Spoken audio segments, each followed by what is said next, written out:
Hello student. अब हम हिंदी विषय में पाठ 2 यश के पके आम पढ़ेंगे। प्रस्तुतः पाठ में किसी कार्य को जल्दबाजी में न करने की सलाह दी गई है। इस पाठ को जब अपन पढ़ेंगे तो हमें क्या सलाह मिलेगी कि कोई भी काम जल्दबाजी में नहीं करना चाहिए। क्यों नहीं करना चाहिए? क्योंकि जल्दबाजी में किया गया कार्य प्रायः बिगड़ जाता है। अतः हमें किसी कार्य को नियत समय पर ही करना चाहिए, क्योंकि अपन जो भी काम जल्दबाजी में करेंगे तो वो काम सही नहीं होगा, वो बिगड़ जाएगा। इसलिए उस काम को सही समय पर ही करना चाहिए। गर्मियों की ऋतु थी, यानी गर्मियों का मौसम था। यश अपनी माँ व बहन के साथ गर्मियों की छुट्टियां बिताने नाना के गांव आया हुआ था। यश अपनी माँ और बहन के साथ गर्मी की छुट्टियां मनाने के लिए कहाँ गया था? गांव में, अपने नाना के वहाँ पे। यश कभी चैन से नहीं बैठता था। जब तक वह जागता किसी न किसी कार्य में लगा ही रहता था। यश कभी भी चैन से एक जगह नहीं बैठता था। वो जब भी वो अगर जागा हुआ रहता था तो वो कोई ना कोई काम करता ही रहता था। जिस कार्य के विषय में उसे पता न होता उसे भी कौतूहलवश करने को तत्पर रहता था। यानी जो काम उसे नहीं पता था, उसके बारे में उसे कोई भी ज्ञान नहीं था, तो भी वह कार्य करने के लिए हमेशा तैयार रहता था। उसके अधिकांश कार्य बिगड़ जाते थे और वह चोट खा जाता था। तो उससे क्या होता था, जब वो उसको किसी भी काम के बारे में नहीं पता था और वो काम करता था तो वो काम बिगड़ जाता था और उससे उसको चोट लगती थी। कारण था कि वह हर कार्य को शीघ्रता से करने की सोचता था। इसके पीछे उसकी वजह क्या थी कि वो जो भी काम करता था वो बहुत तेज़ी से, यानी शीघ्रता से करता था। किसी भी कार्य को पूर्ण समय देना उसे बेचैन कर देता था। कोई भी कार्य, जैसे कोई काम कर रहा है तो वो उसे पूर्ण समय नहीं देता था। वो बेचैनी रहती थी उसको। वो काम उसको बस जल्दी से ख़त्म करना था। ज्ञात और अज्ञात सभी प्रकार के कार्यों में उसे तत्काल परिणाम की आवश्यकता होती थी। यानी जो काम उसे पता भी है और जो काम उसे नहीं पता है, दोनों काम अगर वो करता था तो उसे बस परिणाम, यानी वो काम जल्दी जल्दी ख़त्म हो जाए और उस काम का रिज़ल्ट उसे मिल जाए। उसे इतनी तत्परता रहनी, उसे इतनी एक्साइटमेंट रहती थी वो काम करने की। कभी काम ठीक भी हो जाते, शेष उसकी जल्दबाजी की भेंट चढ़ जाते। यानी कभी कभी इससे कुछ काम हो भी जाते थे, लेकिन अधिकांश जो काम थे वो उससे नहीं हो पाते थे और वो बिगड़ जाते थे। एक दिन की बात है, उसके घर में कच्चे आम लाए गए थे। एक दिन जब वो नाना के गांव में था तो उसके घर पर क्या लाए थे? कच्चे आम लाए थे। उनका अचार डालना था तो उन्हें अच्छी प्रकार से धोया गया। ठीक है, आम का अचार डालना था तो आम को क्या करा? धोया था। यश यह सब देखता रहा। यश ने यह सब देखा। उसे ननिहाल के ही अपने एक मित्र का कथन याद आने लगा। तो उसका ननिहाल, यानी उसके नाना के घर में उसका एक मित्र था। तो उसे जब वो ये देख रहा था कि वो आम धो रहे हैं तो उससे उसकी एक बात याद आने लगी। मित्र ने कहा था कि उसने 5 दिनों तक एक टोकरी आमों को भूसे के ढेर में दबाया था। उसके मित्र ने उससे क्या कहा था कि उसने एक दिन क्या करा था कि 5 दिनों तक के लिए आमों को एक टोकरी में भूसे के अंदर दबा दिया था। जब बाहर निकाला तो वह पक गए थे, और जब उनको 5 दिन बाद उन आमों को बाहर निकाला था तो वह आम सारे पक गए थे।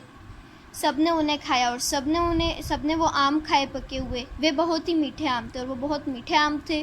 तब यश ने उसकी बात पर विशेष ध्यान न दिया था। तब जब उसके मित्र ने ये बात उसे बताई थी तब यश ने इतना ध्यान नहीं दिया था, परंतु आज तो उसके सामने आम भी थे और बरामदे में भूसे का ढेर भी था। पर जब यश को ये बात याद आई तो उससे लगा कि आज उसके पास आम भी है और उसका बरामदा, यानी उसके चौक में क्या है? भूसे का ढेर भी है।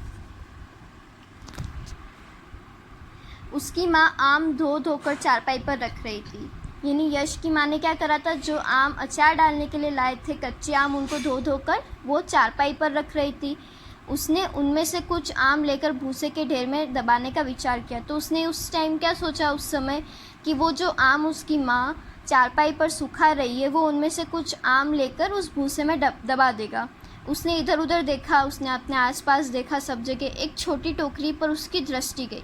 तो उसके आसपास एक छोटी टोकरी पड़ी थी, तो उस पर उसने देखा उस टोकरी को। उसने उसे उठाया और उसमें थोड़े से आम भरकर भूसे के ढेर के एक कोने में दबा दिए। उसने फिर क्या करा, उस टोकरी को उठाया और उस टोकरी के अंदर थोड़े आम रखे और जो भूसे का ढेर उसके चौक में पड़ा था उसमें दबा दिए। यह सारा काम करने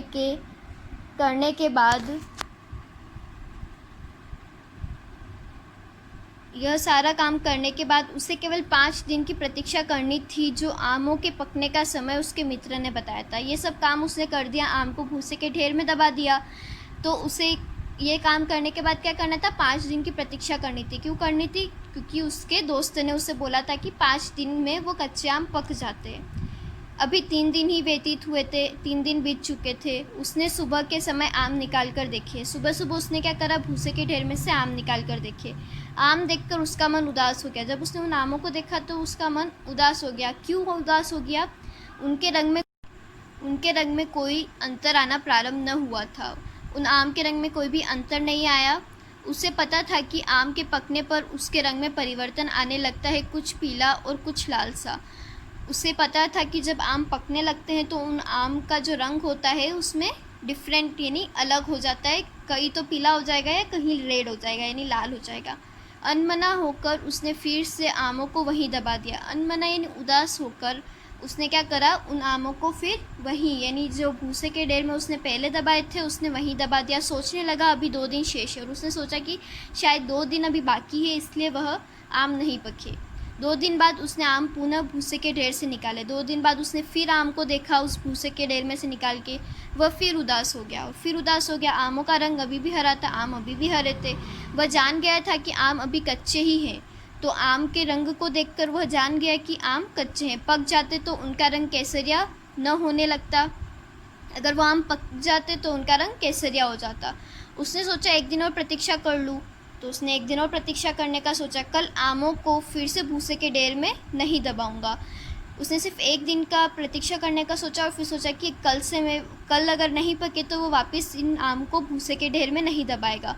कल तो मैं इन्हें छिलकर देखूंगा कि ये पके या नहीं। फिर उसने सोचा कि अगर कल वो क्या करेगा, इन आमों को छिलेगा और फिर देखेगा कि ये पके या नहीं पके। उसने उन्हें फिर से दबा दिया। फिर उसने उन आमों को फिर से भूसे के ढेर में दबा दिया। अगले दिन वह प्रातः शीघ्र उठा और भूसे के ढेर में आम निकाल लिए। अगले दिन प्रातः सुबह वह जल्दी उठा। फिर उसने भूसे के ढेर से आम निकाल दिए। अब भी उनका रंग हरा ही था। फिर भी उनका रंग हरा था। 6 दिन हो गए, आमों का रंग अब भी हरा है। मालूम होता है ये अब भी नहीं पकेंगे। उसने यह बोला कि 6 दिन हो गए हैं, अब आमों के रंग में कोई भी परिवर्तन नहीं आया है। अब मुझे लग रहा है, मालूम होता है कि यह नहीं पकेंगे। परंतु आज तो मैं इनका छिलका उतार कर ही देखूंगा ये पके या नहीं पके। और उसने एक आम का छिलका उतार दिया। और ये सब कहते हुए उसने क्या करा, एक आम का छिलका उतार दिया। यह क्या? वह खुश होकर चौंक पड़ा। उसने देखा जब छिलका उतार के तो वो बोला कि यह क्या, ये कैसे हो गया? आम भीतर से बिल्कुल लाल है। वो जो आम बाहर से हरा था, छिलका उतारने पर वह अंदर से बिल्कुल लाल था। उसने खाकर देखा। उसने जब वो आम खाया वह बहुत मीठा था, यानी वो बहुत मीठा था। सचमुच इतना मीठा आम उसने अपने जीवन में न खाया था। इससे मीठे आम उसने कभी पहले अपने जीवन में नहीं खाए थे। आखिर उसके 6 दिन का धैर्य जो था मीठे फल के रूप में आया। आखिर मतलब उसने सोचा कि मैं 6 दिन का इंतज़ार कर लेता हूँ, तो उसका जो फल था वो मीठे के रूप में आया। अब इसके शब्दार्थ तो देख लेते हैं। ज्ञात यानी जाना हुआ, अज्ञात जिसकी जानकारी न हो, कौतूहल जिज्ञासा, तत्काल उसी समय, परिणाम नतीजा, दृष्टि नज़र, प्रतीक्षा इंतजार, व्यतीत होना बीतना, शेष बाकी, पुनः दोबारा फिर से, शीघ्र जल्दी।